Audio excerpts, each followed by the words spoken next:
যত জায়গায় মানুষ কষ্ট পাচ্ছে, যত জায়গায় ব্রিজের অভাবে কষ্ট পাচ্ছে, রাস্তার অভাবে কষ্ট পাচ্ছে, আমি 2 বছরের মধ্যেই এই এলাকার চেহারা এবং উন্নয়নের ইতিহাস বদলাই দিব। এবং এটার নমুনা অল্প নমুনা অলরেডি আপনারা দেখতে শুরু করেন।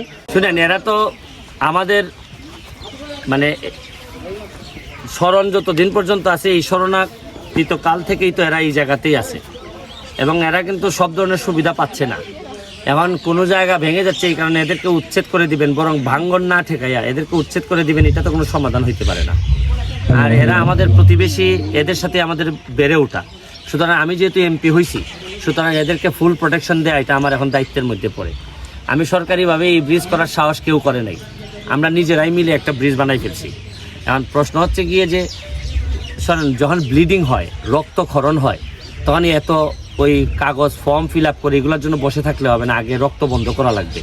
আমার কাছে মনে হয়েছে যে এরা যে নিচ দিয়ে যায়, পানির সময় যেতে পারে না, স্কুলে যেতে পারে না, আদিবাসীরা যদি ঠিকমতো যদি শিক্ষিত না হয়, তাদেরকে যদি মেইন স্ট্রিমে নিয়ে আসা না হয়, তাহলে দিন দিন এরা আরও পিছাই যাবে।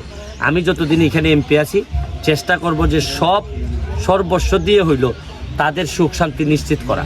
আর আমি মনে করি যে প্রতিটা ভোটারের, আমার প্রতিটা মানুষের সুখ শান্তি নিশ্চিত করা হবে আমার শপথ, যার কারণে আমি নিছি, এইটা আমার শপথ এবং শপথ আমি কোনোভাবেই ভাঙতে দিব না। আরও যত জায়গা আছে, যত জায়গায় মানুষ কষ্ট পাচ্ছে, যত জায়গায় ব্রিজের অভাবে কষ্ট পাচ্ছে, রাস্তার অভাবে কষ্ট পাচ্ছে, আমি 2 বছরের মধ্যেই এই এলাকার চেহারা এবং উন্নয়নের ইতিহাস বদলাই দিব। এবং এটার নমুনা অল্প নমুনা অলরেডি আপনারা দেখতে শুরু করেন। 1 বছরের মধ্যে আমি সবাইকে দাওয়াত দিচ্ছি, মাধবপুর সোনারঘাটে আসেন, দেখবেন যে একটা এমপি চাইলে কতটুকু বদলাই দিতে পারে।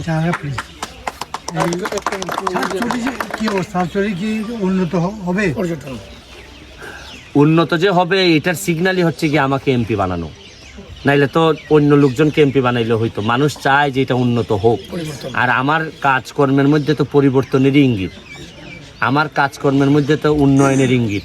সুতরাং এটা আর আপনাকে তো বললাম 1টা বছর সময় দেন, এখানে ট্যুরিস্টদের যন্ত্রণায়, মানে যন্ত্রণা বলবো না, এত বেশি ট্যুরিস্ট আসবে যে আমাদের লোকজন এখান থেকে অর্থনীতির একটা বড় ব্যবস্থা হবে। Thank you.